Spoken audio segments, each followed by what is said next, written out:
ప్రియులారా, ఈరోజు మన ముందున్న ఒక ప్రాముఖ్యమైన ప్రత్యేకమైనటువంటి అంశం తుయతైర సంఘములో యెజబేలు. తుయతైర సంఘములో యెజబేలు. ఎక్కడుంది తుయతైర సంఘం? ఏంటి తుయతైర సంఘాన్ని గురించినటువంటి ఆ చరిత్ర? ముందు ఈ తుయతైర సంఘాన్ని గురించి ప్రాథమికంగా ఒక అవగాహనకు మనం వచ్చిన తర్వాత ఆ సంఘంలో ఉన్న యెజబేలు గురించి మనం మాట్లాడుకుందాం. ప్రియులారా, మొదటి శతాబ్ద కాలం క్రైస్తవ సంఘ ఆరంభ కాలం. యేసుక్రీస్తు ప్రభుల వారు ఆయన పరలోకానికి ఆరోహణమై వెళుతున్న సమయంలో ఆయన శిష్యులకు అప్పగించినటువంటి బాధ్యత, మీరు సర్వలోకమునకు వెళ్ళాలి, సర్వ సృష్టికి సువార్తను ప్రకటించాలి, సమస్త జనులను నాకు శిష్యులుగా చేయాలి. ఇది యేసు ప్రభుల వారు అపోస్తలులకు అప్పగించిన ఒక అతిపెద్ద బాధ్యత. యేసు ప్రభుల వారు పరలోకానికి ఆరోహణమై వెళ్ళాడు. కొద్ది రోజుల్లోనే పెంతెకొస్తు పండుగ దినమున పరిశుద్ధాత్మ రాకతో యెరూషలేములో సంఘం ప్రారంభమైంది 3000 మందితో.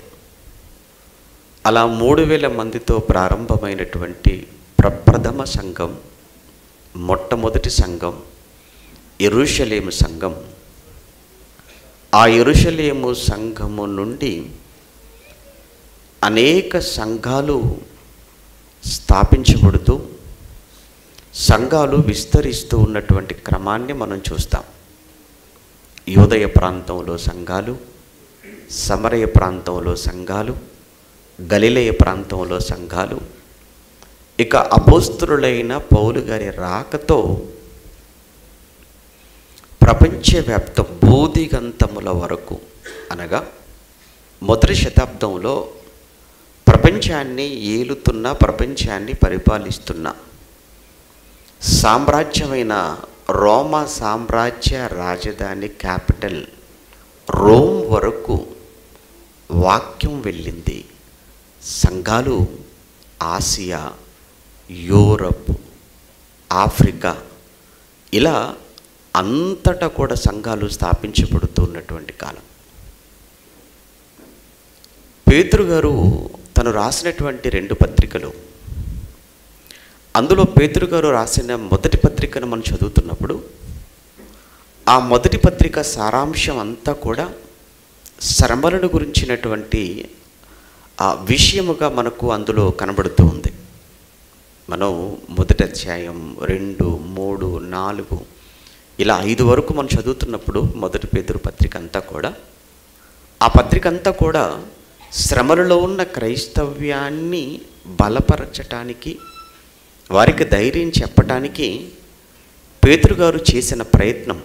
ఆ మొదటి పత్రిక అది వ్రాయబడిన కాలం మనం చూస్తున్నప్పుడు అది నీరో చక్రవర్తి కాలం. అది అనగా ఆ రోజు నీరు అనేవాడు, క్లాడియస్ తర్వాత నీరు అనేటువంటి వాడు అత్యంత క్రూరుడై ఒక భయంకరమైనటువంటి ఒక నేరాన్ని ఆ రోజున్నటువంటి క్రైస్తవుల మీదకి తోసేశాడు. అంటే వాడున్నటువంటి పట్టణం దాన్ని తగలబెట్టి, ఈ పట్టణం కాలిపోవటానికి లేదా ఈ పట్టణం కాల్చివేసింది ఎవరో కాదు, క్రైస్తవులు అని చెప్పి ఆ నేరాన్ని క్రైస్తవుల మీదకు తోసివేసి క్రైస్తవులను అతి భయంకరంగా, అతి క్రూరముగా హింసిస్తున్నటువంటి కాలం అది. ఆ సమయంలో పేతురు గారు, క్రైస్తవులారా, మనకు కలుగుతున్నటువంటి అగ్ని వంటి మహాశ్రమలు అంటాడు. ఈరోజు మీకు సంభవిస్తున్న ఈ అగ్ని వంటి మహాశ్రమలను గురించి మీకేదో వింత కలుగుతున్నట్లుగా మీరు ఆశ్చర్యపడకండి అని మాట్లాడుతూ ఎవడైనను క్రైస్తవుడైనందుకు బాధ అనుభవించిన ఎడల ఆ పేరును బట్టి దేవుణ్ణి మహిమపరచవలెను అని ఈ విషయాలన్నీ కూడా పేతురు తన మొదటి పత్రికలో వ్రాస్తుంటాడు. ఇది నీరు చక్రవర్తి కాలం, సుమారు 64-65 క్రీస్తు శకం. ఇలా ఈ నీరు వెళ్ళిపోయిన తర్వాత మొదటి శతాబ్దపు ముగింపు, మొదటి శతాబ్దం ముగింపు అంటే 90 నుంచి 100, ఈ మధ్యలో మరొక చక్రవర్తి వచ్చాడు. వాడి పేరు డొమిషియన్. ఈ డొమిషియన్ చక్రవర్తి కాలంలోనే క్రైస్తవ్యానికి ఇంకా భయంకరమైనటువంటి శ్రమలకు గురి చేశాడు ఈ డొమిషియన్ చక్రవర్తి. వాడే అపోస్తలులలో చివరగా మిగిలిన యోహానును, జబదే కుమారులలో ఒకడు, యాకోబు సహోదరుడు, యేసునమ్మున అనుకున్నవాడు, యేసు చేత అమితంగా ప్రేమించబడినవాడు. ఆ యోహానును పద్మాసు ద్వీపంలో వేశాడు. అలా పద్మాసు ద్వీపంలో యోహానును వేస్తూ బయటున్నటువంటి క్రైస్తవులను అత్యంత పాశవికముగా, అతి కిరాతకంగా, అతి దారుణంగా శ్రమలకు గురి చేస్తున్నటువంటి కాలంలో ఆ రోజు క్రైస్తవ సంఘాలన్నీ శ్రమల్లో ఉన్నాయి, హింసల్లో ఉన్నాయి, బాధల్లో ఉన్నాయి. ఈ శ్రమలలో, ఈ బాధలలో, ఈ కష్టాలలో ఇంకా మేము ఎంతకాలం ఉండాలి? ఏది మాకు ఆదరణ? ఏది మాకు ఓదార్పు? ఈ సిచ్యువేషన్లో, ఇలాంటి పరిస్థితుల మధ్య వ్రాయబడినటువంటి గ్రంథం ప్రకటన గ్రంథం. ఇది ప్రకటన గ్రంథానికి ముందు నేను చెప్పిన ఇంట్రడక్షన్. ఈ సిచ్యువేషన్లో రాయబడిందే ప్రకటన గ్రంథం. అందుకే ఒక్కసారి ప్రకటన గ్రంథం మొదటి అధ్యాయాన్ని చూద్దాం.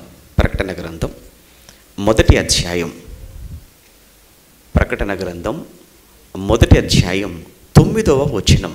ప్రకటన గ్రంథం మొదటి అధ్యాయము 9వ వచనంలో మీ సహోదరుడును, చూడండి, మీ సహోదరుడును యేసును బట్టి కలుగు శ్రమలోను, రాజ్యములోను, సహనములోను పాలివాడనైన యోహానను నేను దేవుని వాక్యము నిమిత్తమును, యేసును గూర్చిన సాక్ష్యము నిమిత్తమును పద్మాసు ద్వీపమున పరవాసి నైతిని. యేసును బట్టి కలుగు శ్రమలోను, రాజ్యములోను, సహనములోను. ఆ పదాలు మీకు అర్థం కావాలి. అంటే ఏం జరుగుతుంది బయట? శ్రమలు. ఏం జరుగుతుంది బయట? క్రైస్తవ్యానికి హింసలు. అది ప్రజాస్వామ్యం కాదు, అది రాజరికపు వ్యవస్థ. ఈరోజు మనకు రైట్ ఉంది అడగటానికి, ఆ రోజు నో రైట్స్. రాజు ఏదనుకుంటే అది చేయటం అంతే. ఇంకా ఎంత భయంకరంగా మారాడు ఈ డొమిషియన్ అనేవాడు అనంటే, మొదట నేను దేవుణ్ణని మీరు ఒప్పుకోవాలి, ఆ తర్వాతనే మీరు ఏ దేవుణ్ణైనా మీరు పూజించాలి. ముందు నాకు మొక్కాలి, ఆ తర్వాతనే మీరు ఎవరికి మొక్కుతారో మొక్కండి అని వాడికి సంబంధించినటువంటి ప్రతిమలు, వాడికి సంబంధించినటువంటి విగ్రహాలు అక్కడక్కడ ఏర్పాటు చేసి, ఖచ్చితంగా మీరు ఈ రోమా రాజ్యానికి సంబంధించిన పౌరులైతే మీరు తప్పనిసరిగా ఆ ప్రతిమకు మీరు నమస్కారం చేయాల్సిందే. ఇలాంటి భయంకరమైనటువంటి క్లిష్ట పరిస్థితుల్లో క్రైస్తవ్యం దిక్కుతోచని స్థితిలో ఉంది. సహజంగా ఎవరికైనా కానీ ఎవరి వలన ఇబ్బంది అయిందనుకోండి, ఎవరికి చెప్పుకుంటామని? ప్రభుత్వానికి చెప్పుకుంటాం, అంతే కదండి. మనకి ఏదైనా బాధ కలిగిందండి, మనల్ని ఎవరు ఇబ్బంది పెడుతున్నారు, బాధపడుతున్నారు, మరి ఎవరికి చెప్పుకుంటాం మన బాధలు? ఎమ్మెల్యే గారికి చెప్పుకుంటాం, మినిస్టర్ గారికి చెప్పుకుంటాం, ముఖ్యమంత్రికి చెప్పుకుంటాం. ఎందుకు? ఆయన ప్రజానాయకుడు కనుక. వాళ్ళే బాధ పెడుతున్నారు, ఎవరు చెప్పుకుంటాం? ప్రజలను కాపాడవలసిన వారు, ప్రజలకు అండగా ఉండవలసిన ప్రభుత్వాలే ప్రజలను అణిచివేస్తున్నప్పుడు ఇక ఎవరికి చెప్పుకుంటాం మన బాధ, మన గోడు? ఒకనాడు క్రైస్తవ్యం పరిస్థితి అది. క్రైస్తవులకు అండగా ఉండవలసిన వారు వారే క్రైస్తవ్యాన్ని ఉక్కుపాదంతో అణిచివేయాలి అని ఆ రోమా చక్రవర్తి అనుకొని అలాంటి శాసనాలు చేసి క్రైస్తవ్యాన్ని హింసిస్తూ శ్రమ పెడుతుంటే క్రైస్తవులు ఎవరికి చెప్పుకోవాలి వాళ్ళ బాధ? అలాంటి పరిస్థితుల్లోనే ప్రభువు యోహానుకు దర్శన రూపంలో చెప్తున్నాడు, రాయి సంఘాలకు రాయి లేఖలు, సంఘాలకు ఉత్తరాలు రాయి అని 7 సంఘాలకు దర్శనంలో యేసు ప్రభుల వారు ఆయన స్వయంగా డిక్టేట్ చేస్తుండగా, మళ్ళీ చెప్తున్నాను, యేసు ప్రభుల వారే స్వయముగా యోహాను గారికి డిక్టేట్ చేస్తున్నాడు. ఏం రాయాలో చెబుతుండగా యోహాను గారు రాసినటువంటి పత్రికలు ఆ 7 సంఘాలకు రాయబడిన పత్రికలు, ఉత్తరాలు. అవే ఎఫెసు మొదలుకొని లవోదికయ వరకు ఆసియాలోని 7 సంఘములకు. అక్కడే ఉంది చూడండి, 9వ వచనం మనం చదువుకున్నాం కదా. ఒకసారి 10వ వచనం. ప్రభు దినమందు అంటే ప్రభువు దినమందు అంటే ప్రభువు నాకు ప్రత్యక్షమైన దినమందు అని అర్థం. ప్రభు దినమందంటే ప్రభువు నాకు కనబడిన రోజు. ప్రభు దినమందు ఆత్మవశుడనై ఉండగా బూరధ్వని వంటి గొప్ప స్వరము, నీవు చూచుచున్నది పుస్తకములో వ్రాసి, యోహాను నీవు చూచుచున్నది పుస్తకములో వ్రాసి Ephesus, Smyrna, Pergamum, Thyatira, Sardis, Philadelphia, Laodicea అను 7 సంఘములకు పంపుమని చెప్పుట నా వెనుక వింటిని అన్నాడు. 7 సంఘాలకు నువ్వు రాయి అన్నాడు. 7 అనేటువంటి అంకెకు బైబిల్లో ఉన్నటువంటి అర్థం మనకు తెలియంది కాదు అని నేను అనుకుంటున్నాను. తెలుసు, 7 అనగా పరిపూర్ణతకు, సంపూర్ణతకు గుర్తుగా ఉన్నదే 7 అనేటువంటి ఒక అంకె. బైబిల్లో అంకెలకు కూడా భావం, బైబిల్లో రాయబడిన అంకెల వెనకాల ఉన్నటువంటి ఆ భావం మనకు తెలియాలి. 1 పిల్లలు చెప్తారు కదా, అప్పుడప్పుడు పిల్లలతో చెప్పిస్తుంటాం. 1 అంటే దేవుడొక్కడే అని పిల్లలు చెప్తారు కదా. 1 అంటే ఏంటి? దేవుడు, ఆయన ఒక్కడే, అందరికీ తండ్రి అయిన దేవుడు ఒక్కడే. 7 అనేటువంటి మాటలో ఉన్న అర్థం సంపూర్ణత, పరిపూర్ణత అని. 7 సంఘాలకు అని అన్నాడు అని అంటే కంప్లీట్గా అన్ని సంఘాలను అందులో ఇన్వాల్వ్ చేస్తూ చెప్పినటువంటి సంగతులు ఆ రోజు ఈరోజు మనకు కూడా. ఆ రోజున్న మొదటి శతాబ్దంలో అన్ని సంఘాలకు కలిపి, అదే సమయంలో ఈరోజు ఉన్నటువంటి మనందరికీ కూడా వర్తించేవే ఇందులో చెప్పబడుతున్నటువంటి సంగతులు.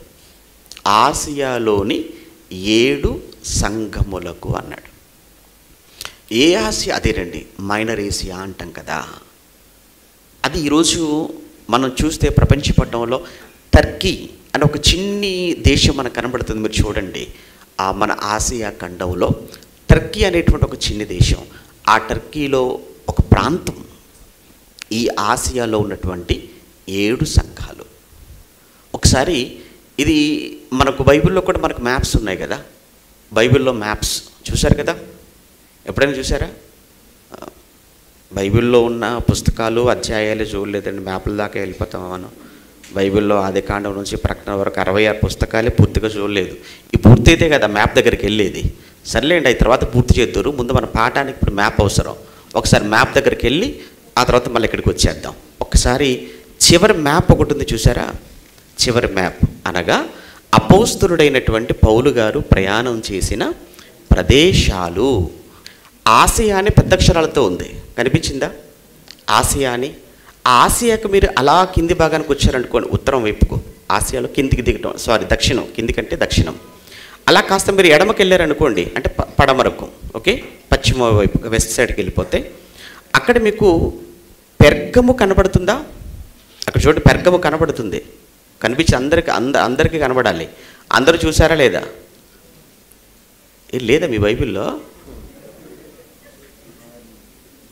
మీ దగ్గర ఉన్నది ఏ బైబిల్? ఇదే కదా, 66 పుస్తకాల బైబిలే కదా, మ్యాప్ ఉంది కదా. ఆసియాకు కుడివైపు అండి, ఆసియాకు కుడివైపున పెర్గము అని చిన్న అక్షరాలతో ఉంది చూసారా? అందరు కనిపించిందా? అలా మీరు కిందికి వచ్చారనుకోండి, స్ముర్ణ ఉంది, ఓకేనా? ఆ పక్కనే కింద సార్దీస్ ఉంది, దాని కిందికి వస్తే ఎఫెస్ ఉంది, పైన తుయతైరా ఉంది, ఇలా మీరు ఫిలదెల్ఫియా వస్తుంది, కిందికి వస్తే లవదికే వస్తుంది. మొత్తంగా చూస్తేనంటే అక్కడ చిన్న డాట్స్ ఉన్నాయి చూసారా, ఆ డాట్స్ అన్నిటిని కలిపారనుకోండి ఒక సర్కిల్ మాదిరిగా వస్తుంది, ఒక వృత్తం మాదిరిగా ఒక గుండ్రంగా వచ్చేస్తుంది, ఒక సర్కిల్ మాదిరిగా వచ్చేస్తుంది. ఒక దండ, ఒక చైన్ లాగా అలా వచ్చేస్తుంది అనమాట. చూసారా, అవన్నీ కూడా ఒకే ప్రాంతంలో. అందుకే ఆసియాలోని 7 సంఘములు అన్నాడు కదా, ఆసియాలోని 7 సంఘములు అన్నాడు. ఆ ఆసియాలోని 7 సంఘములలో ఒకటి తుయతైరా. ఇప్పటి వరకు ఏం చెప్పుకున్నామంటే, మీకు ఇచ్చినటువంటి పాఠంలో తుయతైరా అనేది ఒక పేరు విన్నారు కదా, ఇంతకు అసలు అది ఏంటి, ఎక్కడుంది అన్నది మీకు చెప్పడానికి ఇంత టైం పట్టింది. ఓకేనా, మొత్తానికి మళ్ళీ వెళ్ళిపోదాం, మన పాఠంలోకి వెళ్ళిపోదాం. ప్రకటన గ్రంథం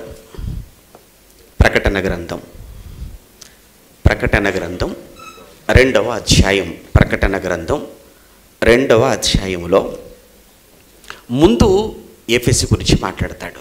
ఓకేనా, ముందు ఎఫెసుకు రాస్తాడు, ఆ తర్వాత స్ముర్నకు రాస్తాడు, ఆ తర్వాత పెర్గముకు రాస్తాడు, ఆ తర్వాత 4వది ఏంటంటే తుయతైరా.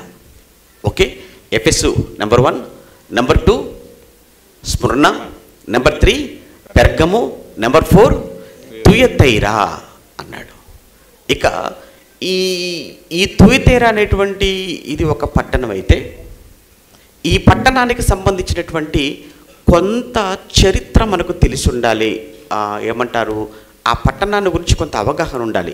గుంటూరు అనగానేనండి మనకు కొంత తెలుసు. గుంటూరు అనేది ఇది ప్రజెంట్ ఇప్పుడు మళ్ళీ తిరిగి ఆంధ్ర రాష్ట్రానికి ఒక రాజధానిగా మనకు కనబడుతుంది. దగ్గరగా, రాజధానికి దగ్గరగా ఉన్నది అని. గుంటూరు అనగానే ఇక్కడ గోంగూర బాగా ఫేమస్ అని తెలుసు. గుంటూరు అనగానే మిర్చి కూడా బాగా ఫేమస్ అని తెలుసు.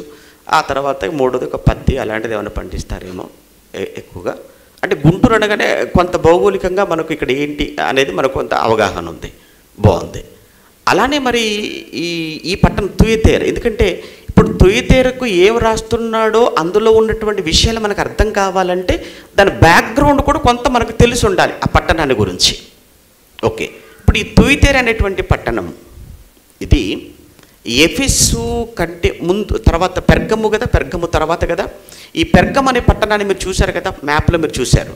ఆ పెర్గము నుంచి ఈ తుయతైరా ఈ పట్టణానికి సుమారు ఒక 40 మైళ్ళ దూరం ఉంటుంది. పెర్గము నుంచి తుయతైరా పట్టణానికి సుమారు 40 మైళ్ళ దూరం ఉంటుంది. మీకు తెలుసు కదా, ఒక మైల్ అంటే ఎంత, ఒక మైల్ అంటే సుమారుగా 1.6 కిలోమీటర్స్.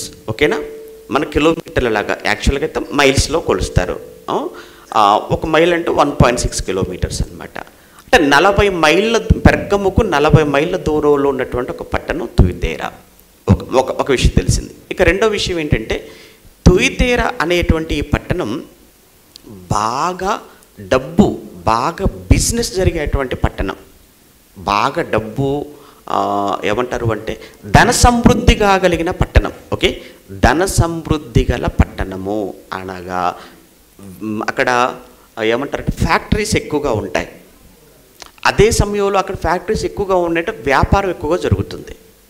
ఇప్పుడు మీరు బాంబే అన్నారనుకోండి, ఎలా ఉంటుంది? బాంబే అనగానే పెద్ద బిజినెస్, డబ్బు, ఒక రకంగా మన దేశానికి ఆర్థిక రాజధాని, ఫైనాన్షియల్ క్యాపిటల్ అంటాం మనం. దేశానికి ఢిల్లీ రాజధాని అయినా బాంబే నుంచి వచ్చే ఆదాయం బోలెడంత. అలానే ఇక్కడ ఆసియాలో ఈ తుయతైరా అనేటువంటి పట్టణం ఇది బాగా ధన సమృద్ధిగా కలిగినటువంటి పట్టణం. ఎందుకంటే సుమారుగా ఆ పట్టణంలో అన్ని వృత్తుల వాళ్ళు ఉంటారు.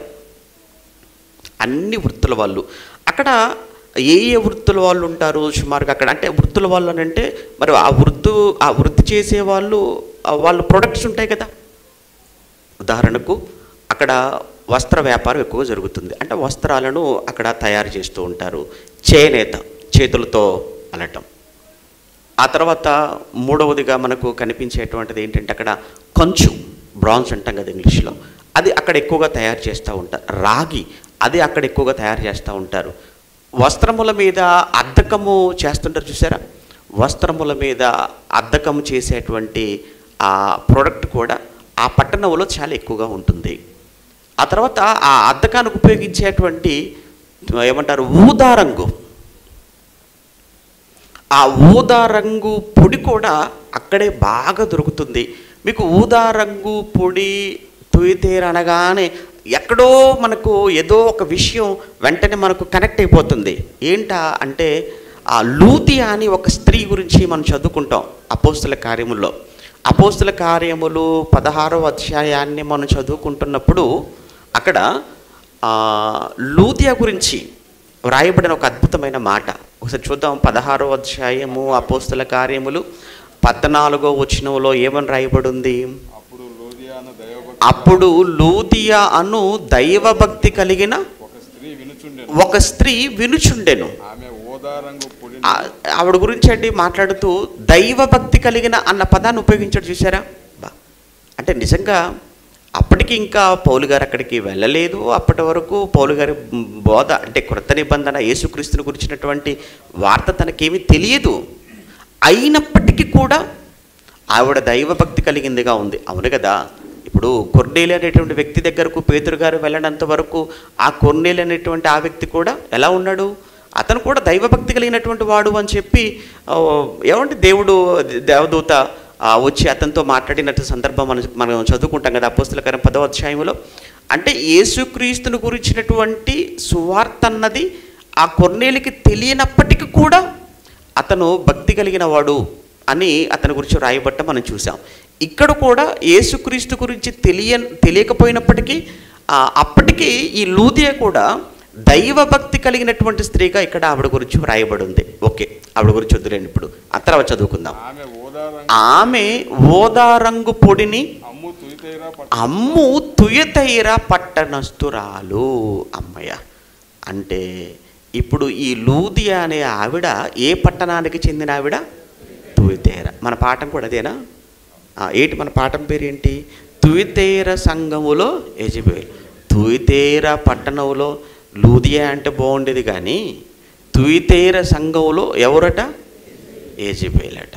అంటే ఈ తుయతైర సంఘంలో పాపం లూదియా లేదండి. లూదియాకు ఈ తుయతైరకు సంబంధం లేదు. ఒకప్పుడు ఇక్కడ ఉండేదేమో. మొత్తానికైతే ఒకవేళ ఇక్కడి నుంచి వ్యాపార రీత్యా అక్కడికి వచ్చి అక్కడ సెటిల్ అయిపోయింది. అక్కడ ఫిలిప్పి, మర్చిపోకూడదు. ఫిలిప్పి అంటే ఇది మాసిదోనియా. ఇది మాసిదోనియా అంటే ఇది యూరప్. ఓకేనా? ఇప్పుడు మాట్లాడుకుంటున్నటువంటి ఈ తుయితైర ఇది ఎక్కడ ఉంది? ఇది ఆసియాలో ఉంది. అది మాసిదోనియాలో ఉంది. అది యూరోప్లో ఉంది. ఇది ఆసియాలో ఉంది. అంటే ఇక్కడ నుంచి వ్యాపార రీత్యా మాసిదోనియాలో ఉన్న ఫిలిప్పికి వచ్చి అక్కడ సెటిల్ అయిపోయి అక్కడ వ్యాపారం చేసుకుంటూ బతుకుతుంది. ఆవిడ చేసేటువంటి వ్యాపారం ఊదా రంగు పొడి నమ్మటం అయితే ఈ ఊదా రంగుకు ప్రసిద్ధి ఏంటంటే తుయితైర. అర్థమైందా? అమ్మయ్య, ఇప్పటి వరకు ఏం చూసామంటే ఆ పట్టణం తుయితైర అనేటువంటి పట్టణం పెర్గముకు 40 మైళ్ళ దూరంలో ఉంది. ధన సమృద్ధి కలిగిన పట్టణం. అక్కడ వృత్తికి సంబంధించినటువంటి అనేకమైన యూనియన్స్ ఉంటాయి. మీకు తెలుసు కదా యూనియన్స్ అంటే ఏంటి? బట్టల వ్యాపారం చేసే వాళ్ళంతా ఒక యూనియన్, అవునా? కిరాణా షాప్ నడిపించే వాళ్ళంతా ఒక యూనియన్గా ఉంటుంది. టైలరింగ్ చేసే వాళ్ళంతా వాళ్ళదొక యూనియన్గా ఉంటుంది. రిక్షా తొక్కే వాళ్ళంతా ఒక యూనియన్, ఆటో నడిపే వాళ్ళంతా ఒక యూనియన్, తాపి పని చేసేవాళ్ళు ఒక యూనియన్, కరెంటు పని చేసేవాళ్ళు ఒక యూనియన్.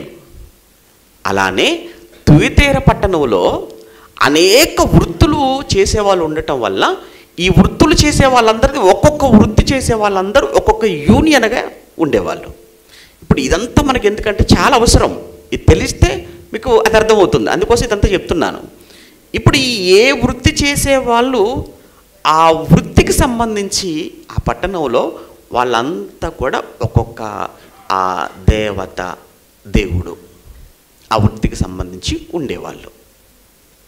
అప్పుడు ఆ దేవతకు లేదా ఆ దేవునికి ఆ నెల అయిపోయిన తర్వాత నెల చివరిలో వాళ్ళంతా కూడా కలుసుకొని ఆ వృత్తికి సంబంధించినటువంటి ఆ దేవత లేదా ఆ దేవుడు ఆ విగ్రహం దగ్గరికి వెళ్ళి వాళ్ళంతా అక్కడ కలుసుకొని అక్కడ వాళ్ళు బలి ఇచ్చేవాళ్ళు. బలి ఇచ్చేసి అందరూ కూర్చొని చక్కగా తినేసేవాళ్ళు. అంతేకాకుండా ఆ బలితో పాటు వాళ్ళు అక్కడ కొన్ని ఏమంటారు అంటే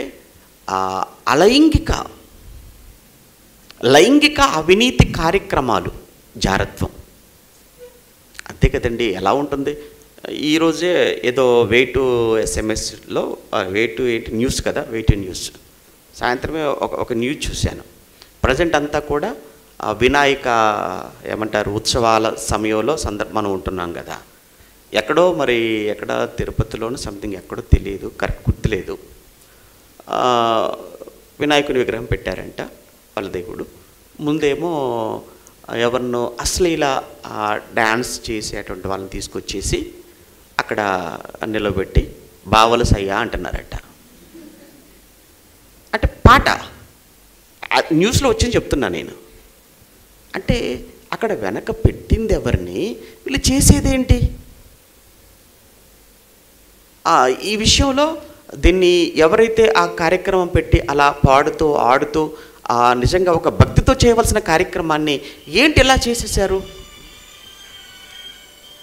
అని అందరూ కూడా ఆ విషయంలో దాన్ని ఖండిస్తున్నారు అని ఒక న్యూస్ అన్నమాట.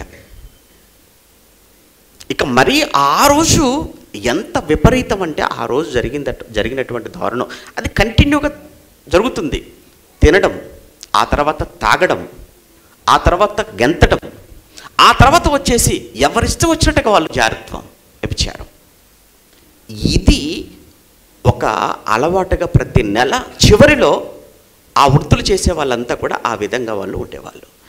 ఇలాంటి పరిస్థితుల మధ్య ఇలాంటి సాంప్రదాయాలు ఇలాంటి జరుగుతున్నటువంటి ఏమంటారు ఆ పరిస్థితుల్లో ఆ స్థలంలో ఉన్నటువంటి సంఘం ఇవన్నీ కూడా ఆ సంఘం మీద ప్రభావం చూపించవా అంటే ఖచ్చితంగా అవన్నీ కూడా తుయితేర సంఘాన్ని ప్రభావితం చేశాయి.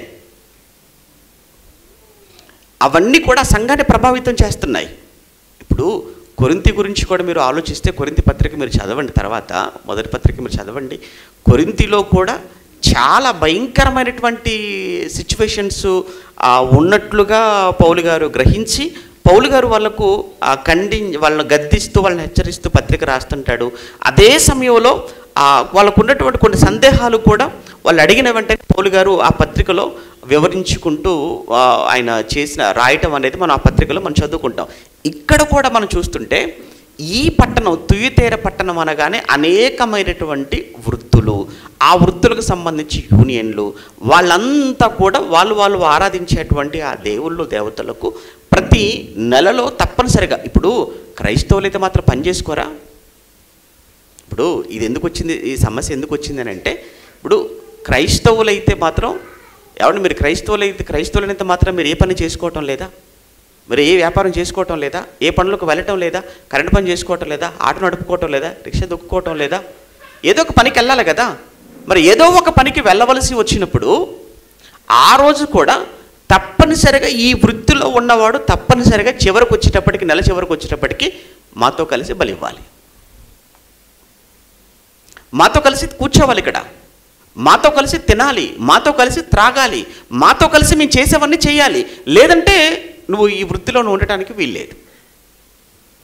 ఈ విధమైనటువంటి రెస్ట్రిక్షన్స్ ఆ రోజు సంఘములో ఉన్న వాళ్ళను ఎంత కలిచివేసి ఉంటాయో.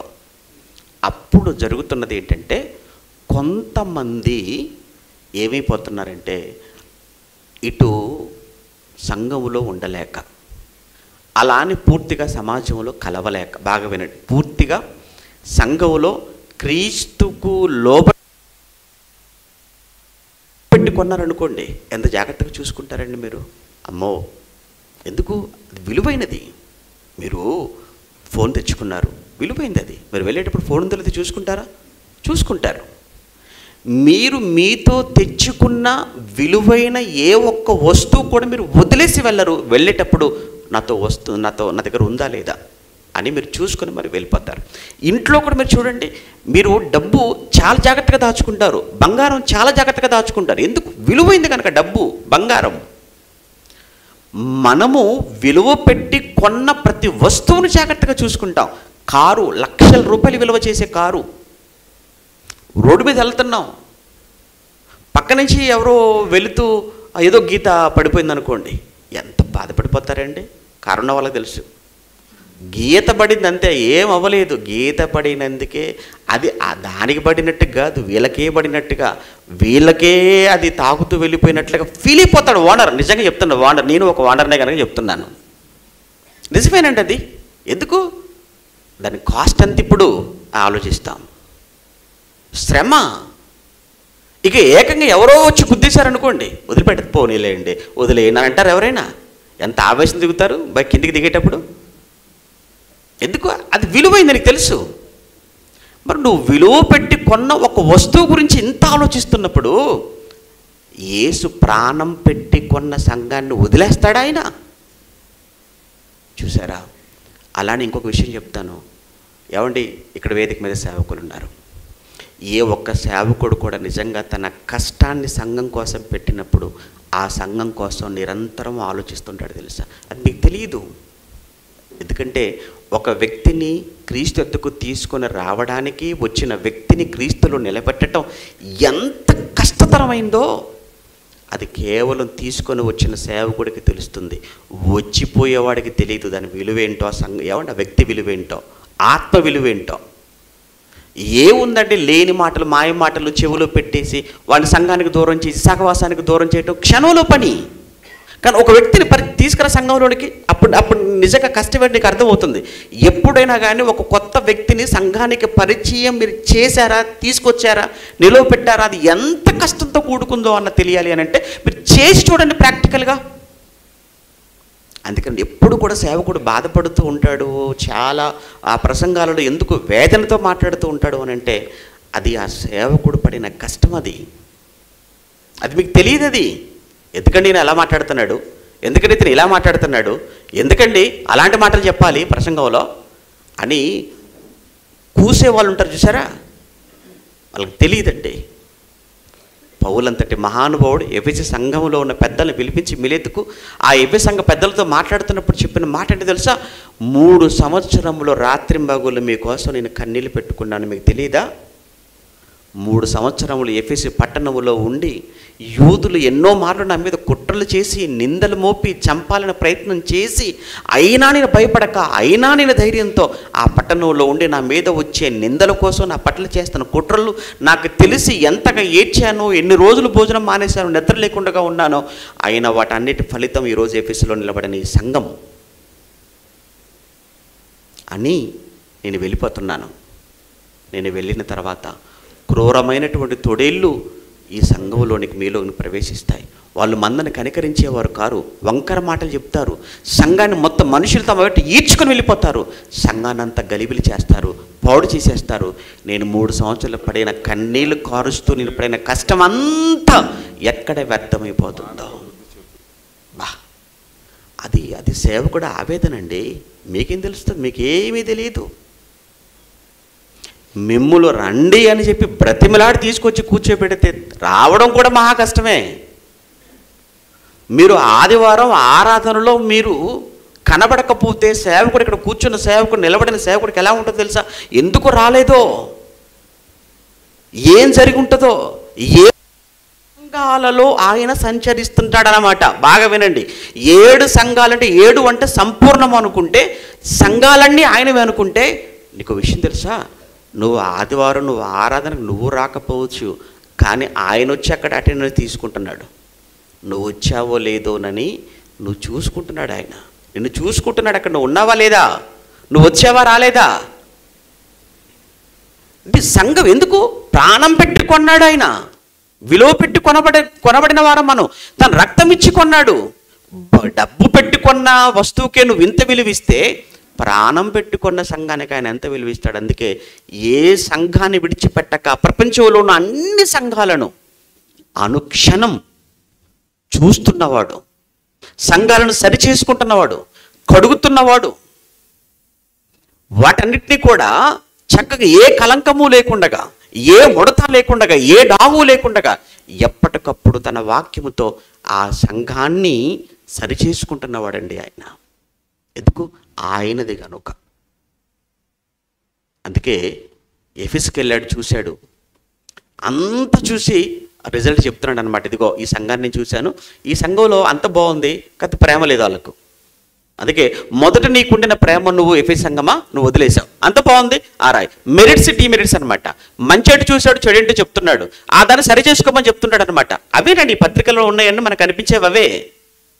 ఏదైనా బాగుంది అనుకోండి, అప్రిషియేట్ చేస్తుంటాడు, వెరీ గుడ్ వెరీ గుడ్, ఈ సంఘంలో చాలా బాగుంది మనం కంటిన్యూ చేయండి అంటాడు. అలా మాట్లాడుతూ మాట్లాడుతూ మాట్లాడుతూ ఇప్పుడు ఏ సంఘం దగ్గరికి వచ్చాడనమాట? తుయతీర దగ్గరికి వచ్చాడు. ఇప్పుడు తుయతీర దగ్గరికి వెళ్ళిపోదాం. ఏమండి ముగించేస్తాలేండి, తొందరగా ముగించేస్తాలేండి. చెబుతారు నేను అలసిపోవాలి కానీ వింటే మీరు అలసిపోతారంటే అలా ఏం మాట చెప్పండి. ఏమండి చెప్పారు నాకు రావాలి కానీ అలసట వింటే మీకు వచ్చిద్దా? పోనీలేండి ఆయన గట్టి తినేసి వచ్చింటాడు అనుకో, నేనేం తినలేదండి అని మీరు అనుకుంటారేమోనండి, నేనేం తినలేదండి. 2వ అధ్యాయం 18. అగ్నిజ్వాలల వంటి కన్నులను అపరంచిని పోలిన పాదములను గల దేవుని కుమారుడు చెప్పు సంగతులు ఏమనగా, అగ్నిజ్వాలల వంటి కన్నులు అన్న పదాన్ని ఎందుకు ఉపయోగించాడు తెలుసా?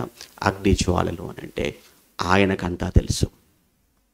కన్నులు, అగ్నిజ్వాలల వంటి కన్నులు అంటే వెలుగు, అగ్ని అంటే వెలుగండి. అలా నా కన్నులకు కనబడకుండా ఉన్నది ఏమీ లేదు. నా కళ్ళు అగ్నిజ్వాలల వంటి కన్నులు అంటే నేనున్న చోట నాకు అంత తేటగా కనబడుతుంటుంది. నాకు కనబడకుండా నాకు మరుగుగా ఏది లేదు. నాకు అన్నీ తెలుసు, అన్ని సంఘాలు తెలుసు, అన్ని సంఘాల్లో కుటుంబాలు తెలుసు, అందరి గురించి నా దగ్గర ఉంది ఇన్ఫర్మేషన్. నాకు తెలియకుండా నథింగ్, ఏది లేదు అని చెబుతూ అపరంజిని పోలిన పాదములు గల దేవుని కుమారుడు చెప్పు సంగతి. దేవుని కుమారుడు అని ఎందుకు ఆ మాట అన్నాడు అని అంటే, ఇక్కడ జరుగుతున్న సిచ్యువేషన్ ఏంటి? ఇక్కడ తుయితరులో ఉన్న సిచ్యువేషన్ ఏంటంటే చెప్పాం కదా, ఒక్కొక్క వృత్తి చేసే అనేక రకాల వృత్తులు కలిగిన వాళ్ళు ఉన్నారు. ఒక్కొక్క వృత్తి చేసేవాళ్ళు వాళ్ళు పెట్టుకున్నటువంటి విగ్రహాలు ఏవైతే ఉన్నాయో వాటికి వాళ్ళు బలులు ఇస్తున్నారు, తింటున్నారు, వాళ్ళు అక్కడ అవన్నీ కూడా చేస్తున్నారు. అంటే అవన్నీ మీరు దేవుళ్ళు అనుకుంటున్నారా? ఒకవేళ మీరు ఎవరైనా మీరు అనుకుంటే వాళ్ళు ఎవరైనా కానీ ఉన్నట్టుగా నిరూపణ జరిగింది. అంటే గ్రీకుల గురించి, రోమన్స్ గురించి అండి, ఎస్పెషల్ అదే కదండి, ఆ కాలం అదే కదా. గ్రీకులు, రోమనులు, వాళ్ళ పురాణాలు, ఆ పురాణంలో ఉన్నటువంటి ఎందరో పిలువబడిన వారు, వాళ్ళు ఎవరైనా ఉన్నట్టుగా ప్రూవ్ అయిందా? లేదు. కానీ యేసుక్రీస్తు ప్రూవ్డ్. ఏమని? ఆయన దేవుని కుమారుడని ప్రభావముతో నిరూపించబడెను. మీరు రోమపత్రిక 1:4 చదువుకోండి. అక్కడ ఆయన యేసుక్రీస్తుల వారు దేవుని కుమారుడని నిరూపించబడెను. ఆల్రెడీ ప్రూవ్డ్, నిరూపణ జరిగిపోయింది. మళ్ళీ కొత్తగా యేసు దేవుడా కాదని నిరూపించాల్సిన అవసరం ఏమి? ఆల్రెడీ నిరూపించబడ్డాడు ఆయన అని రోమ సంఘాన్ని, రోమిలకి రాస్తున్నాడు ఆ విషయాన్ని. కానీ ఇక్కడ మాట్లాడుతున్న వ్యక్తి ఎవరో తెలుసా? దేవుని కుమారుడు మాట్లాడుతున్నాడు. మీరేం చేస్తున్నారో, మీరు ఎవరికి మీరు మొక్కుతున్నారో, ఎవరి ముందు బలులు ఇస్తున్నారో, ఎవరి దగ్గరికి వెళ్ళి మీరు కూర్చొని ఈ కార్యక్రమాలను చేస్తున్నారు, వాళ్ళు ఎవరైనా కానీ దేవుని కుమారుడు నిరూపించబడ్డారా? లేదు. కానీ దేవుని కుమారుడు చెప్తున్నాడు. అదనమాట. అది మనసులో పెట్టుకొని అది ఇంట్రడక్షన్ అలా ఇచ్చాడనమాట. అది అక్కడ రైట్. తర్వాత చూద్దాం. నీ క్రియలను నీ ప్రేమను, అబ్బో చాలా బాగుంది. నీ క్రియలను, నీ ప్రేమను, నీ విశ్వాసమును, నీ పరిచర్యను, నీ సహనమును నేను ఎరుగుతును అన్నాడండి. ఎన్ని తెలిసేటండి అంటే ఆ సంఘంలో ఎన్ని ఉన్నాయి, ఎన్ని గుడ్ క్వాలిటీస్ ఉన్నాయి చూడండి. క్రియలు ఉన్నాయి, ప్రేమ ఉంది, విశ్వాసం ఉంది, పరిచర్య ఉంది, సహనం ఉంది. 5 లక్షణాలు ఉన్నాయండి. ఏ సంఘం? తుయితీర సంఘం. ఎఫెసు సంఘంలో -1. ఏంటిది ఎఫెసు సంఘంలో మైనస్ ఏంటి? ప్రేమ. ఎఫెసు సంఘంతో ఏమంటాడు? మీరు 2వ అధ్యాయం ప్రారంభంలో మీరు చదువుకున్నప్పుడు, ఆయనను మొదట నీకుండిన ప్రేమను నువ్వేం చేసావు? ఎఫెసు సంఘమా వదిలిపెట్టేశావు. ఎఫెసు సంఘం ప్రేమను విడిచిపెట్టింది. కానీ తుయితీర సంఘం దగ్గరికి వచ్చేటప్పటికి ప్రేమ ఉంది, క్రియలున్నాయి, విశ్వాసం ఉంది, పరిచర్య ఉంది, సహనం ఉంది. అబ్బబ్బబ్బ, నాకైతే బాగా నచ్చిందండి తుయితీర సంఘం. ఇప్పుడు ఒకసారి మన సంఘాల గురించి ఆలోచించుకుందామా? మన సంఘంలో ఇవన్నీ ఉన్నాయంటారా? ఏంటండి? క్రియలు ఉన్నాయా? ఏమో మీకే తెలియాలి. ప్రేమ ఉందా? అసలు లేదు. ఇది మాత్రం ఏమండి. ఆ విశ్వాసం ఉందంటారా? అప్పుడప్పుడు పోతుంటుంది వరదలు వచ్చినప్పుడు. ఆ తర్వాత పరిచర్య ఏమైనా ఉందంటారా? పరిచర్య మనం చెయ్యం. ఏమండి? ఎందుకంటే చేయించుకోవడమే తప్ప చేయటం లేదు. సహనం అంటారా? బొత్తిగా లేదు. ఉంటెందుకు కోపాలు, ఎందుకు గొడవలు, ఎందుకు కలహాలు చెప్పండి. ఆహా, ఎన్ని మైనస్లు ఉన్నాయండి మనకు? ఒక్కటి లేదు. ఇవన్నీ ఆయన తెలీదా? అన్నీ ఆయనకు తెలుసండి. అంటే మన గురించి రాస్తే ఏమని రాస్తాడు? ఇప్పుడు గుంటూరులో ఉన్న పలానా సంఘమా అని చెప్తే ఏమంటాడు? నీ క్రియలు బాగలేవు, ప్రేమ లేదు, విశ్వాసం లేదు, పరిచయం లేదు, సహనం లేదు, తీసేస్తాను అంటాడు. అంతే. ఇంకా తీసేస్తాను దీపస్తంభం. ఎందుకు? ఏమీ లేనప్పుడు. అది మన గురించి చెప్తే ఈరోజు అయితే. కానీ తుయితీర సంఘం గురించి చెప్పినప్పుడు ఎంత బాగా చెప్పాడు చూసారా? నీ మొదటి క్రియల కన్నా, ఇంకా చెప్తున్నాడు చూడండి, నీ మొదటి క్రియల కన్నా నీ కడపటి క్రియలు మరి ఎక్కువైపోయినాయి. అమ్మో, ఇది ఇంకా వండర్ అండి. అంటే ఈ సంఘం చూసారా, మొదటి క్రియల కన్నా కడపటి క్రియలు మరీ ఎక్కువైనంటే డెవలప్ అయిపోతుంది, సంఘం బాగా అభివృద్ధి చెందుతుంది. మనం చెప్పుకుంటే ఏం చెప్పుకుంటే తెలుసా అండి, నేను ప్రారంభంలోనండి బాగా చేశానండి అంటే మనకు అర్థమైపోతుంది అంటే ఇప్పుడు చేయట్లేదని. ఏమంటే ప్రారంభంలోనే చాలా రెగ్యులర్గా వచ్చేవాడిని అంటాడు అంటే అర్థమైంది ఇప్పుడు అందరికంటే చివరిలో ఆలస్యంగా వస్తున్నానని. నేను అప్పుడు బాగా ఇచ్చేవాడినండి అని అర్థం ఏంటి, ఇప్పుడు ఏమీ ఇవ్వట్లేదండి, ఎవరన్నా ఇస్తే తీసుకుందాం చూస్తున్నానండి. ఇది మన స్టేటస్ అనమాట, ప్రజెంట్ మన సిచ్యువేషన్ ఇదన్నమాట. కానీ ఈ తుయితెర సంఘం అలా లేదట. ఏమంటున్నాడు చూడండి, ఎంత మంచి మాట అండి. ఆయనను నీ మొదటి క్రియల కన్నా నీ కడపటి క్రియలు మరి ఎక్కువైనవని ఎరుగుతును అన్నాడండి. అబ్బా, వండర్ఫుల్ కదండి, బాగుంది కదండి, సూపర్ అండి. ఏ సంఘం? తుయితెర సంఘం. అన్ని బాగున్నాయి, అంతవరకు ఓకే. నెక్స్ట్ చూద్దాం 20. ఆయనను అన్నాడంటే అక్కడే ఏదో ఉందన్నమాట. అంత బాగున్నా అయినను నీ మీద తప్పు ఒకటి నేను మోపవలసి ఉన్నది అన్నాడండి. ఇన్నున్నా కానీ అందులో చిన్న లోపం ఉందట. మన దగ్గరికి వచ్చేసరికి ఒకటి కాదులేండి, చెప్పాను కదా ఇక్కడ ఒకటే, మనకైతే అన్నీ. అయినను నీ మీద తప్పు ఒకటి మోపవలసి ఉన్నదని నేను ఎరుగుదును అన్నాడు. ఏంటయ్యా అంటే అదేంటంటే తాను ప్రవక్తినని చెప్పుకొనుచున్నా. అమ్మయ్యా, యెజబెల్ ఇప్పుడు వచ్చిద్దా అని చూసుకుంటున్నారు. యెజబెల్ దగ్గరికి వచ్చిందని మన పాఠం అయిపోద్దని కూడా ముందుగానే ఊహించేసుకుంటూ ఉంటారు. అంతే కదండి, నిజమేలేండి, వచ్చేసిందిలేండి, ముగించేస్తారు. ఇక అంత చెప్పలేండి, ఆమెతో ముగించేస్తాను. ఏమంటున్నాడు, తాను ప్రవక్తిని అని చెప్పుకొనుచున్నా యెజబెల్ అనే స్త్రీని నీవు ఉండనిచ్చుచున్నావు అన్నాడండి. అమ్మో, ఇంత మంచి సంఘంలో ఎవరు వచ్చేసారట? యెజబెల్ అట. అసలు ఈ యెజబెల్ ఎక్కడదండి? ఎక్కడో విన్నట్టుగా ఉంది కదా ఈ పేరు. ఎక్కడ విన్నారు? ఎక్కడో పాత నిబంధనలో మనం విన్నట్లుగా ఉంది. ఎక్కడో పాత నిబంధనలో ఉన్నటువంటి యెజబెలు తుయితెర సంఘానికి ఎందుకు వచ్చిందండి? ఇంత మంచి సంఘంలో చూసావు ఎలా ఉందో. అప్పుడప్పుడు అంటుంటారు, ఎలా పుట్టావురా నువ్వు, చెడబుట్టావు కదరా నువ్వు, చూస్తేనేమో అందరూ బాగున్నారా, వీడొక్కడు ఎలా వచ్చాడండి అలా కడుపున అంటారు. చూసారా, అందరూ బాగుండే ఒకటే చెడిపోయాడు అనుకోండి. ఏమంటారు, ఒరే చూస్తుంటే అందరూ అంత బాగుంటే నువ్వెలా వచ్చావురా, నువ్వు అసలు వీళ్ళ మధ్యలోనికి నీకేం అనిపించడం లేదురా, నీకు ఏమి లేదా నీకు అంటాం. ఎంత గొప్పదైనటువంటి ఇన్ని క్వాలిటీస్ ఇన్ని లక్షణాలు ఉన్న ఈ సంఘంలో ఎవరున్నారట? యెజబెలు. ఇప్పుడు యెజబెల్ అంటే ఆ యెజబెల్ మళ్ళీ వచ్చిందని కాదు, ఆ యెజబెల్ రాదు. ఎందుకు? ఎక్కడికి వెళ్ళాలి అక్కడికి వెళ్ళిపోయింది. పాప అక్కడ ఆల్రెడీ ఏడుపు పళ్ళు కొరకటం స్టార్ట్ అయిపోయింది అప్పుడే. మరి ఆ యెజబెల్ మళ్ళీ ఇక్కడికి ఎందుకు వచ్చింది? రాదు. మరి ఎవరు వచ్చి? ఆ యెజబెలు లాంటి మనస్తత్వం, ఆ యెజబెలు లాంటి స్వభావం, ఆ యెజబెలు లాంటి క్యారెక్టర్స్. అప్పుడప్పుడు మనం కూడా అంటుంటాం కదండి, పేరేమో యేసు, పేరు యేసులే కనరా, క్యారెక్టర్ యోధా క్యారెక్టర్ రావాడిది అంటారు. అంటే పేరు మాత్రమే యేసు, క్యారెక్టర్ మాత్రం యేసు క్యారెక్టర్ రాలి. ఎవరి క్యారెక్టర్ వచ్చింది? యోధా క్యారెక్టర్ వచ్చేసింది అన్నమాట. అలానే ఇక్కడ చూస్తుంటే సంఘంలోనే ఉన్నారు, తుయితెర సంఘంలో. కానీ ఆ తుయితెర సంఘంలో ఎవరు కనబడుతున్నారట? యెజబెలు. యెజబెలు అంటే యెజబెలు యొక్క క్యారెక్టర్ మనకు అర్థమైతే ఇక్కడ ఏ విధమైనటువంటి క్యారెక్టర్ కలిగిన వాళ్ళు ఉన్నారో మనకు అర్థమవుతుంది. ఇప్పుడు యెజబెల్ క్యారెక్టర్ మనకు తెలియాలి అని అంటే పాత నిబంధనకి వెళ్ళి రావాలి, పాత నిబంధనకి వెళ్ళేసి రావాలి. పాత నిబంధనలు ఎక్కడ మనం చదువుకుంటాం? రాజుల కాలంలో. ఏ రాజులు? ఇశ్రాయేల్ రాజులు. ఇశ్రాయేల్ రాజుల్లో ఏ రాజు? అహాబ్ అనేవాడు ఉన్నాడు. అహాబ్ అనేటువంటి ఆ రాజు పెళ్లి వయసు వచ్చింది, పెళ్లి చేసుకుందాం అనుకున్నాడు. ఇశ్రాయేల్ ఎవరు లేరా? ఉన్నారు కదా. మరి ఇశ్రాయేలీలలో ఎందరో ఉండగా ఎక్కడో సీదోను ప్రాంతంలో ఉన్నటువంటి ఆవిడే కావాల్సి వచ్చిందా? ఏమోనండి, అప్పుడప్పుడు మన వాళ్ళు ఇక్కడ తొందరపడుతుంటారంటే అంత బాగుంటుందండి. ఎవరు లేరురా ఇక్కడ అంటే, లేదు లేదు, నేను చూడాలి, నా కళ్ళతో చూడాలి, నేను చూడాలి, నాకు నచ్చాలి అంటాడు. పెద్ద పెద్ద ఏమంటాడు, పెద్ద పెద్ద మాటలు మాట్లాడతారు. ఆ తర్వాత ఏందిరా అంటే ఏం మాట్లాడు, మనకు అర్థమైపోయింది, అయిపోయింది అన్నమాట జీవితం. సేమ్ ఆహాబు కూడా అంతే. ఏమయ్యా ఆహాబు, నువ్వు రాజువు కదా, ఇశ్రాయేలీలలో ఎంతమంది లేరయ్యా? అటువంటిప్పుడు ఇశ్రాయేలును వదిలిపెట్టి ఎక్కడో ఉన్నటువంటి ఎందుకయ్యా తెచ్చుకున్నావు? ఇంతకు ఆవిడెవరు అంటే యెజబెలు ఆల్రెడీ ఒక బయలుదేవత అషేరా అనేటువంటి ఒక దేవతకు ఏమంటే భక్తురాలు. ఓకేనా?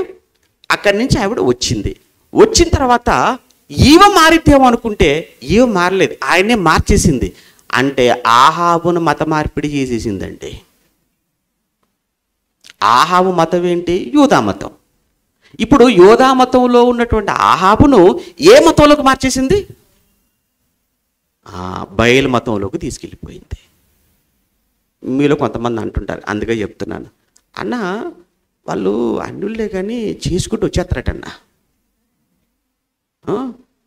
వీళ్ళు కూడా చెప్తుంటారు, అనే అబ్బాయి బయట కానీ చేసుకుంటే మార్చేసుకోవచ్చు కదా మనం, మార్చేసుకో.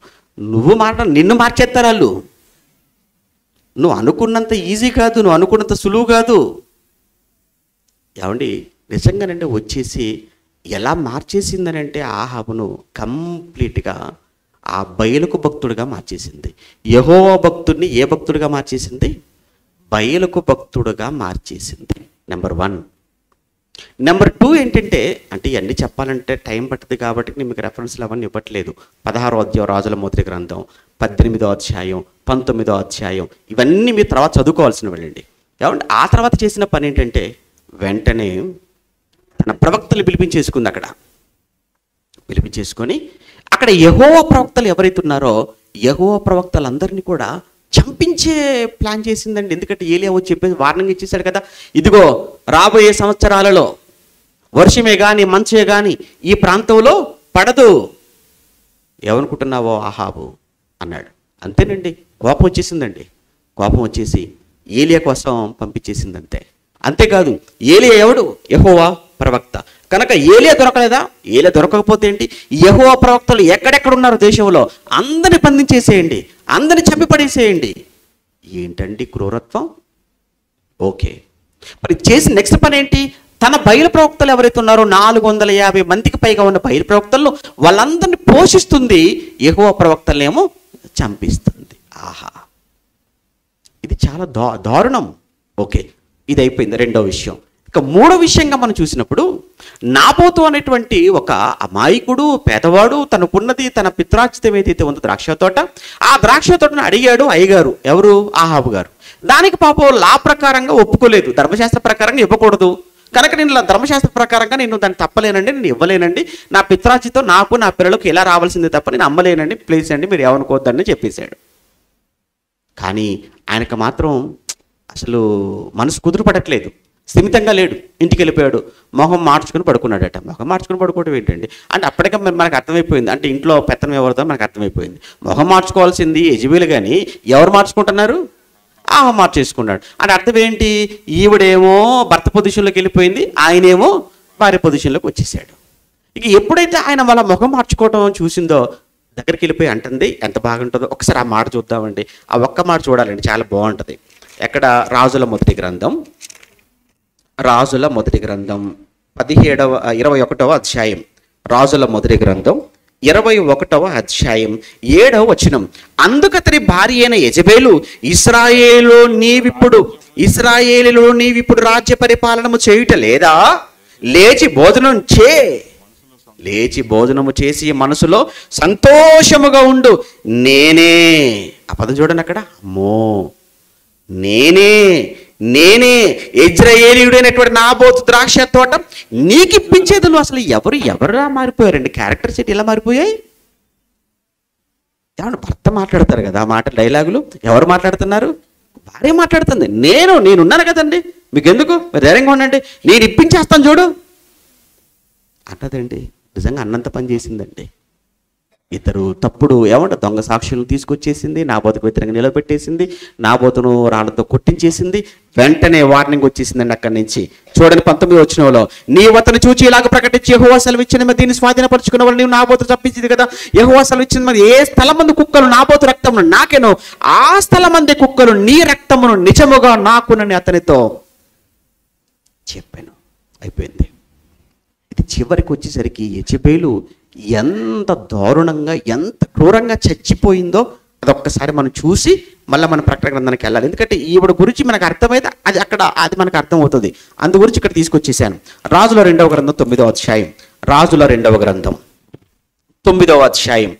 రాజుల 2వ గ్రంథం 9వ అధ్యాయం 8వ వచనం నుంచి 36వ వచనము నుంచి 30 నుంచి చూద్దామంటే 30 నుంచి. యెహూ యెజ్రెయేలు ఊరికి వచ్చిన సంగతి యెజబేలుకు వినబడిన గనుక ఆమె తన ముఖమునకేంటి యెహూ వచ్చేస్తున్నాడు గుర్రం మీద అని చెప్పి ఈ విషయం యెజబేలుకి తెలియగానే యెజబేలు ఏం చేసిందట, తన ముఖమునకు రంగు పూసుకొని శిరోభూషణమును ధరించుకొని, ఏంటి మేకప్ అవుతుంది ఎందుకు ఇప్పుడు? ఏమైనా పెళ్లి చూపులకు వస్తున్నాడా యెహూ ఏమైనా పెళ్లి చూపులకు వస్తున్నాడా? పోనీ కాసేపట్లో చచ్చిపోయే ముందు కూడా మేకప్ ఇచ్చి పోలేదా? ఏంటంటే చూడండి, అక్కడ రాయబడిన మాట ఏంటండి, ఆమె తన ముఖమునకు రంగు పూసుకొని, మన భాషల్లో చక్కగా మేకప్ వేసుకొని, ఆ తర్వాత శిరోభూషణములు ధరించుకొని కిటికీలో నుండి కనిపెట్టుచుండగా, ఎవరి కోసం? యెహూ కోసం. ఎందుకు? యెహూనేమైనా ఆకర్షిద్దామనా? యెహూనేమైనా లోపరుచుకుందామనా? యెహూను కూడా ఆహాబులా మార్చేసుకుందామనా? అమ్మని తెలివితేటలు. అంటే అందరూ ఆహాబులాగానే ఉంటారనుకుంటున్నావా? అందరూ ఆహాబులానే ఉంటారనుకుంటుందేం పాపం. వచ్చినవాడు యెహూ. వచ్చింది నీతో చేయి కలపడానికి కాదు, నీ ప్రాణం తీయడానికి వచ్చాడు ఇక్కడ యెహూ. వెంటనే చూడండి, అక్కడ యెహూ గుమ్మము ద్వారా ప్రవేశించాను. ఆమె అతను చూచి, నీ యజమాని చంపినవాడా, జిమ్రి వంటి వాడా అని పిచ్చి పిచ్చి అరుపులు కేకలు, చచ్చిపోయే ముందు అంతే ఉంటుందిలేండి. 32లో అతడు ఎలుగెత్తి తన తల ఎత్తి కిటికీ తట్టు చూచి, నా పక్షమున ఉన్నవారెవరు అని అక్కడ కేక వేయగానే 2-3 పరిచారకులు పై నుండి తొంగి చూచారు. అంటే అర్థం ఏంటి? అయ్యా మేము నీ పక్షమేనయ్యా, మీరు నా పక్షమే కదా, తోసేయండి దానిని పదాన్ని అక్కడ రాయబడి చూడండి. దీన్ని క్రింద పడేయండి, అమ్మగారిని కింద పడేయండి అంటలేదు, దీనిని క్రింద పడేయండి అన్న అతడు చెప్పగానే వారు దానిని క్రింద పడవేసిన. చూడండి అక్కడ రాయబడిన భాషకు చూడండి, దానిని వారు క్రింద పడవేసినందున దాని రక్తములో కొంత ఏమన్నా గోడ మీదను గుర్రముల మీదను చిందిన. అప్పు ఏంటండి చావు? పైనుంచి తూసేస్తే రక్తం గోడలకు తగిలిపోయి, ఎక్కడెక్కడో తగిలిపోయి రక్తం అట కొంత గోడల మీద, కొంతేమో గుర్రముల మీద పడిపోయిందట, చిత్రమైపోయిందట. మరియు గుర్రముల చేత అతను దానిని తొక్కిచ్చేశాడు. ఎలా ఉంది చావు? చాలా భయంకరంగా. ఈ చావు గురించి ఎందుకు ఇంత చెప్తున్నానంటే, అక్కడ తుయితేర సంఘంలో కూడా యెజబేలు ఉంది. దీని ముగింపేంటో మనకు అర్థమైతే ఆ సంఘంలో ఉన్న యెజబేలు ముగింపేంటో మీకు అర్థమవుతుందని ముందు దీని సంగతి చెప్తున్నాను అన్నమాట. ఇక్కడ చూడండి, తర్వాత దాన్ని త్రొక్కించాను, చివరికి దాన్ని తీసుకొని వెళ్ళి పాతేయండి అన్నప్పుడు వాళ్ళు వెళ్ళారట. వెళ్ళినప్పుడు 35లో వారు దానిని పాతి పెట్టబోయిరి. అయితే దాని కపాలమును పాదములను అరచేతులు తప్ప మరి ఏమీ కనబడలేదు. ఏంటి? కపాలం కనబడిందట, తర్వాత పాదములట, అరచేతులట, మిగతా బాడీ అంతేది. దీన్ని ఏ చావు అంటారు? కుక్క చావు అంటారు. చూసారా? అలాంటి చావు వచ్చిందంటే అంటే దేవునికి విరోధముగా లేచిన, దేవునికి వ్యతిరేకంగా లేచిన వాడు ఎవడైనా వాడి ముగింపు ఇలానే ఉంటుంది. ఇది దైవ ద్రోహం. ఇస్కరియోతు యూదా కూడా ద్రోహము వలన సంపాదించిన రూకలనిచ్చి ఒక పొలము కొన్నాడు. అతడు పోయి ఉరిపెట్టుకొనగా నడిమికి బద్దలైనందున అతని పేగులన్నీ బయటికి వచ్చాయి. అబ్బో, ఎందుకు యూదా అలా చచ్చాడు? ఘోరమైన క్రూరమైన చావు కారణం యూదా ద్రోహం. ఎవరికి? యేసుకు. సత్యమైన యేసుని చూడండి అక్కడ, సత్యమైన యేసు. యేసు అంటే సత్యం, నేనే మార్గం, నేనే సత్యం. యేసు సత్యముగా కళ్ళ ముందుంటే, కళ్ళ ముందు సత్యముగా ఉన్న యేసును ఆఫ్టర్ ఆల్ 30 వెండి నాణాలకు ఆశపడి అమ్ముకొని ద్రోహం చేసిన ఇస్కరియోతు యూదా ముగింపు ఎంత భయంకరమో. ఈరోజు కూడా 66 పుస్తకాలుగా సత్యం మన చేతిలో ఉంది. ఈ సత్యాన్ని అమ్మేసుకుంటున్నారు. దేనికోసం తెలుసా? డబ్బు కోసం, అధికారం కోసం, పేరు కోసం, గుర్తింపు కోసం బోధలు మార్చేయటం లేదు. బోధలు మారిపోతున్నాయి. బోధలు మార్చేస్తున్నారు. తన అర్థం ఏంటి? అమ్ముడుపోతున్నారు, అమ్మేస్తున్నారు సత్యాన్ని. ఒకనాడు యెజెబెలుకు, ఒకనాడు ఇస్కరియోతు యూదాకు, ఈరోజు నీకు పెద్ద తేడా ఏమీ లేదు. వాళ్ళ చావు కళ్ళ ముందు ఎందుకు రాయించాడు తెలుసా? నీ చావు కూడా అలానే ఉంటుందిరా, నీ ముగింపు అంత భయంకరంగా ఉంటుంది అని చెప్పడానికి. అంటే యెజెబెలు లాంటి, యెజెబెల్ అంటే యెజెబెల్ అని కాదు, యెజెబెల్ స్వభావం మీరు చూశారు కదా. అంటే మార్చేసింది, భర్తనే మార్చేసింది, మత మార్పిడి చేసేసింది, అతని విశ్వాసంలో నుంచి తొలగించేసింది. ఒకటి. రెండు, దేవుని పిల్లలను బాధ పెట్టింది, దేవుని పిల్లలను చంపేసింది. మూడు, అన్యాయం చేసింది పేదవాడి పట్ల. చివరికి అది మీకు ఎలా ముగిసిందో దాని చరిత్ర మీరు చూశారు. ఇలాంటి క్యారెక్టర్ ఆ రోజు కొంతమంది, యెజెబెల్ అనగానే ఒక యెజెబెల్ అని కాదు, స్త్రీలు పురుషులని కాదు, ఎవరో సంఘంలో అలాంటి క్యారెక్టర్ కలిగిన వారిని ఆయన సంచారం చేస్తున్నప్పుడు అలాంటి క్యారెక్టర్ కలిగినటువంటి కొంతమంది తుయతీర సంఘంలో కనపడ్డారనమాట. ఎవరికి? యేసుప్రభుకు. అర్థమైందా? ఆయన సంఘంలో సంచరించుండగా అగ్ని జ్వాలల వంటి కనులు గలవాడై సంఘంలో సంచారం చేస్తుంటే వాళ్ళు అలాంటి యెజెబెల్ లాంటి మనస్తత్వం కలిగిన వాళ్ళు కొంతమంది సంఘంలో కనపడ్డారు. అందుకు ఈ సంఘంలో, నేను రక్తం పెట్టుకున్న ఈ సంఘంలో, నేను ప్రాణం పెట్టుకున్న ఈ సంఘంలో ఇలాంటి క్యారెక్టర్ కలిగిన వాళ్ళు ఉన్నారా? అయితే దానికి ముగింపు ఎంత భయంకరంగా ఉందో మీ ముగింపు అంతే భయంకరంగా ఉంటుందని వార్నింగ్ ఇవ్వడం ఈ మాటల్లో ఉన్నటువంటి భావం. ఒకసారి చూద్దాం, చదువుకొని ముగించేద్దాంలేండి, సమయం అయిపోతుంది కదా, చదువుకొని ముగించేద్దాం. ఏమన్నాడు? ఆయనను నీ మీద తప్పు ఒకటి మోపవలసి ఉన్నది, ఏమనగా తాను ప్రవక్తినని చెప్పుకొనుచున్న యెజెబెలు స్త్రీని ఉండనిచ్చున్నావు. జారత్వము చేయుటకును, చూడండి, జారత్వము చేయుటకును అంటే ఆపను తీసుకుని వెళ్ళి చేయించింది కదా, విగ్రహాల దగ్గర కూర్చోబెట్టేసింది కదా. జారత్వం అనగానే లైంగిక పాపం అనే కాదు, దేవునికి విరుద్ధంగా, దేవునికి వ్యతిరేకంగా చేసే ఏదైనా అది జారత్వ కిందికి వస్తుందండి. జారత్వము చేయుటకును, విగ్రహములకు బలిగా ఇచ్చిన వాటిని తినుటకును, అది నా దాసులకు బోధించుచు వారిని మోసపరుచున్నది. నిజమే. ఎందుకు?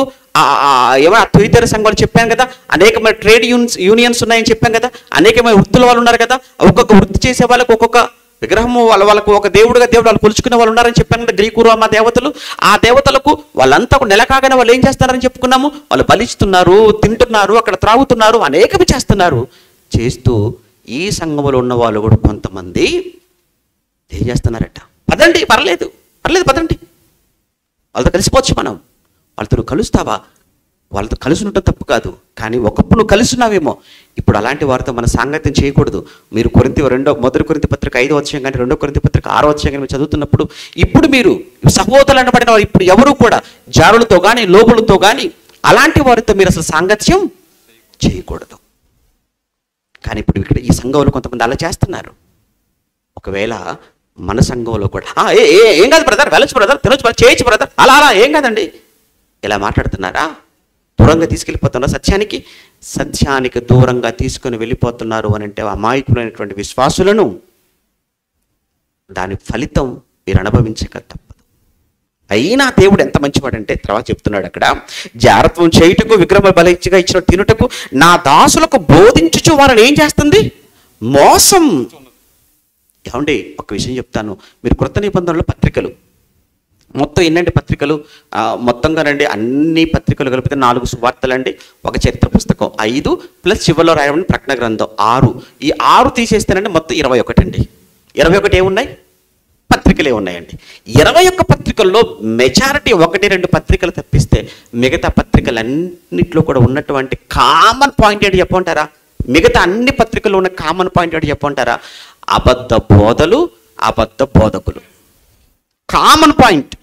మళ్ళా చెప్తున్నాను, 21 పత్రికలు అయితే 21 పత్రికలలో కామన్గా ఉన్న పాయింట్ 1-2 పత్రికలు తీసేస్తా అని చెప్పాను. అందుకే కొన్ని 2-3, 1, 2, 3 ఒక ఎఫెసీ పత్రిక లాంటి, అది తర్వాత వచ్చేసి మొదటి తిమోతి, ఏమంటారు 2వ తిమోతి పత్రిక, ఏమన్నా కొన్ని తీసేస్తే, క్షమించండి 2 తిమోతి కాదు 3వ యోహాను పత్రిక, గాయకు రాస్తాడు కదా, ఏమంటే అది తీసేస్తే, ఇలా మెజారిటీ పత్రికలలో అన్నీ కూడా మీరు చూడండి, అబద్ధ ప్రవక్తలు ప్రజలలో ఉండేది, అటువలనే మీలో కూడా అబద్ధ బోధకులు ఉంటారు అని పేతురు గారు హెచ్చరిస్తూ ఉంటాడు. ఇక పౌలు గారు కొరింథీయులకు రాసినప్పుడు ఏమంటాడు, కొరింథీ పత్రికలో పునరుత్థానం గతించిపోయిందని ఎవడో మీలో ఆల్రెడీ బోధ చేస్తున్నాడట, వాడెవడో కనిపెట్టండి, అలాంటి బోధకు మీరు దూరంగా ఉండండి అంటాడు. రెండో పత్రిక రాసినప్పుడు ఏమంటాడు తెలుసా, అసలు నేనే అపోస్తులు కాదని తప్పుడు బోధలు చేస్తాను, నేను పౌలు గారిని అపోస్తులు కాదని చెప్పేస్తున్నారట. అంటే ఎలాంటి సిచ్యువేషన్ ఉందో. రోమపత్రిక రాసినప్పుడు ఏమంటాడు తెలుసా అండి, మీలో మతభేదములు కల్పించే మనుషులకు 1-2 మార్లు బుద్ధి చెప్పిన తర్వాత మీరే వారికి ఏమైపోండి, దూరం అయిపోండి అని రోమ సంఘానికి రాసినప్పుడు చెప్తుంటాడు. ఈ గలతీలు రాసినప్పుడు ఏమంటుంది తెలుసా, ఏంటి భిన్నమైన సువార్త తట్టుకు మీరు త్వరగా తిరిగిపోవడం చూస్తే నాకేమవుతుంది, ఆశ్చర్యం కలుగుతుంది అని మాట్లాడుతుంటాడు. ఎవరు ఫిలిప్పీ పత్రిక రాసినప్పుడు ఏమంటుంది తెలుసా అండి, కుక్కల విషయమే జాగ్రత్తగా ఉండే వారు దుష్టులైన పనివారు వాళ్ళు అంటాడు. కొలసి సంఘం రాసినప్పుడు ఏమో తెలుసా అండి, ఈ కొలసి సంఘంలో ఎంత దరిద్రం వచ్చేసిందనంటే యేసుక్రీస్తు యొక్క దైవత్వాన్ని ప్రశ్నిస్తున్నారు వాళ్ళు, దేవుడు కాదని. అలాంటి పరిస్థితుల్లో ఆ పత్రిక రాసి, ఇలా మీరు ఏ పత్రిక మీరు చూడండి అన్నిట్లో కూడా అబద్ధ బోధలకి. యూదా పత్రిక అయితే కంప్లీట్గా అబద్ధ బోధలు, బోధ విషయం మీరు ఏం చేయండి, పోరాడాలి అని మాట్లాడుతున్నాడు యూదా పత్రిక రాసినప్పుడు. ఇలా అన్ని పత్రికలలో కామన్గా ఉన్న పాయింట్ ఏంటంటే అబద్ధ బోధలు, అబద్ధ బోధకులు. కామన్గా ఉన్న పాయింట్ అంటే ఈ అబద్ధ బోధలు, బోధకుల విషయంలో ఎంత అలర్ట్గా ఉండాలో, ఎంత జాగ్రత్తగా ఉండాలో. ఎందుకు ఇలాంటి బోధలన్నీ సంఘాలలోనికి వచ్చేసాయనంటే ఆ సంఘాలలో యెజెబెలు తిష్ట వేసింది. అలాంటి బోధలు చేసేవాళ్ళు, అలాంటి బోధలు తీసుకుని వచ్చి సంఘంలో అమాయకులైనటువంటి విశ్వాసులను కలిచివేసేవాళ్ళు, మోసగించేవాళ్ళు, కలవరపెట్టేవాళ్ళు ఎవరైతే ఉన్నారో అలాంటి వాళ్ళంతా యెజెబెలు యొక్క సంతానం, పిల్లలు అంటాడు. కిందికి వచ్చినప్పుడు చూడండి, అది వాటిని తినుటకు అది నా దాసులకు బోధించుచు వారిని మోసపరుచున్నది, మారు మనసు పొందుటకు నేను దానికి సమయం ఇచ్చింది. ఎంత మంచి దేవుడు అండి బాబు, మన దేవుడిని చూస్తుంటే అప్పుడప్పుడు అనిపిద్ది, ఎంత పిచ్చాను ఆయన నీకు మా మీద అనిపించి. ఎందుకు ఇలాంటి యెజెబెలు కూడా మారు మనసు పొందాలని కోరుకుంటున్నాడంటే దేవుడు చూడండి ఎంత మంచివాడు ఆయన. ఇటు యెజెబెలు కూడా మారు మనసు పొందాలని కోరుకుంటున్నాడు ఆయన. ఎందుకు అంతటా అందరూ మారు మనసు, అందరూ అంటే అందులో యూదా మారు మనసు పొందాలనుకుంటాడు, యెజెబెలు మారు మనసు పొందాలనుకుంటాడు. ఆయన అందరికి అవకాశం ఇస్తాడండి, అవకాశం ఇవ్వకుండా కానీ చంపడండి. ఎందుకనంటేనండి ఎవడు చచ్చిపోతే వాళ్ళు పాతాళంలో ఎంతకాలం బాధపడాలో ఆయనకు తెలుసు కదా శిక్ష. అందరికీ అవకాశం ఇస్తాడండి ఆయన. ఎంత క్రూరుడైనా, ఎవడి మనిషి అనేవాడు ఉంటాడు పాత నిబంధనలో, ఎవరు హిజ్కియా కొడుకు రాజు, మనష్య రాజు, వాడు ఎంత భయంకరుడు తెలుసా అండి, చాలా క్రూరుడు.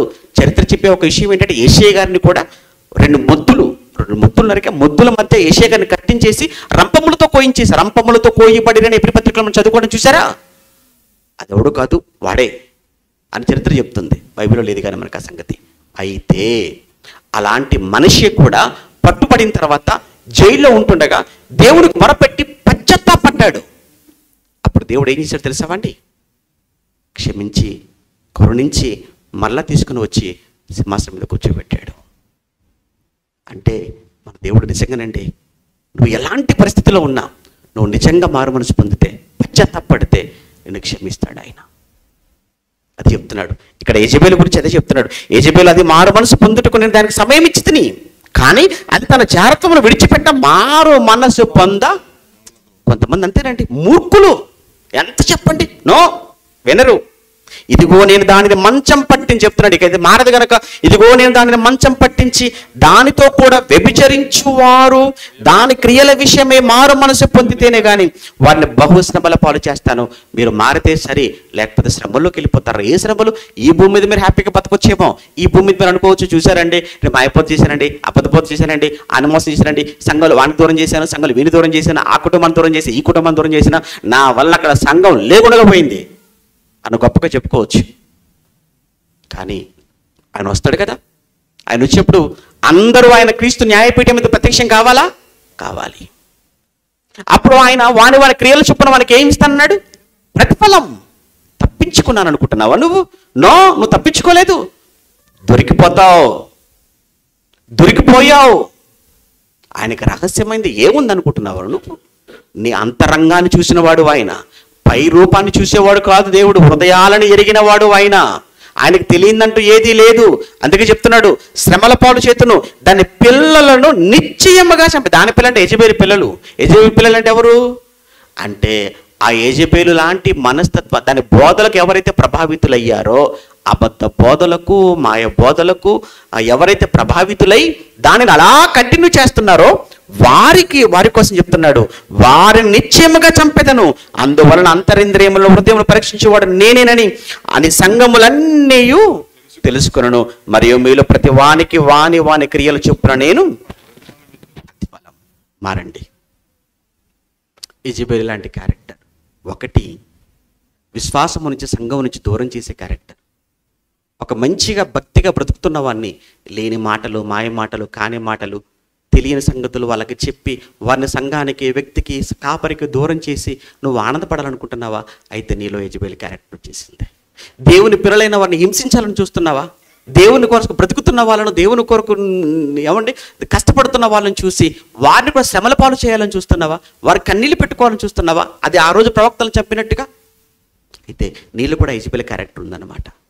ఒక పేదవాడే నాబోతును అన్యాయం చేసినట్టు నువ్వు కూడా అన్యాయం చేద్దాం అనుకుంటున్నావా? చివరికి దాని ముగింపు ఎంత భయంకరంగా ఉందో చూశారు కదా. మీ ముగింపు కూడా అలానే ఉంటుంది. వెంటనే జరగలేదు అక్కడ, ఇక్కడ కూడా నీకు వెంటనే జరగకపోవచ్చు, కానీ జరగటం మాత్రం ఖాయం.